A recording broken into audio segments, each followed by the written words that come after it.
কিছুদিন আগে আমার ছাদ বাগানে ফুলকপি ও বাঁধাকপি গাছ বসিয়ে তোমাদের সাথে শেয়ার করেছি। এই চারা গাছগুলো এখন এই রকম বড় গাছে পরিণত হয়েছে।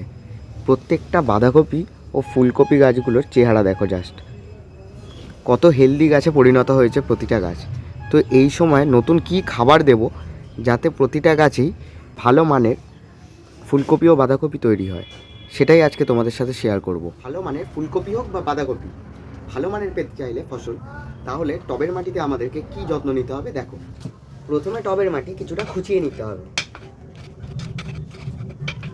পরে আমরা টবের মাটিতে দেবো ভার্মি কম্পোস্ট। তোমরা এখানে পাতা পচা সার বা গোবর সার ইউজ করতে পারো। একটা 8 ইঞ্চি টবের জন্য 2 মুঠো ভার্মি কম্পোস্ট। এর সাথে দিয়েছি 1 মুঠো হাড় গুঁড়ো, ঠিক টবের গোড়াতে দিয়ে দেবো। আর ফুলকপি বাঁধাকপি গাছের পাতায় প্রচুর পরিমাণে ল্যাদা পোকার আক্রমণ করে, এই রকমভাবে পাতা খেয়ে নেয়। তো এই ল্যাদা পোকা থেকে বাঁচার জন্য আমরা গাছে প্রতিনিয়ত 1 সপ্তাহ অন্তর কিন্তু যে কোনো কীটনাশক ব্যবহার করব, যে কোনো বাঁধাকপি ও ফুলকপি গাছের জন্যই। টবের মাটিতে এরকম ভালো ফুলকপি ও বাঁধাকপি পেতে 5 থেকে 6 ঘন্টা রোদ্দুর পায় সেরকম জায়গায় রেখে দেবো।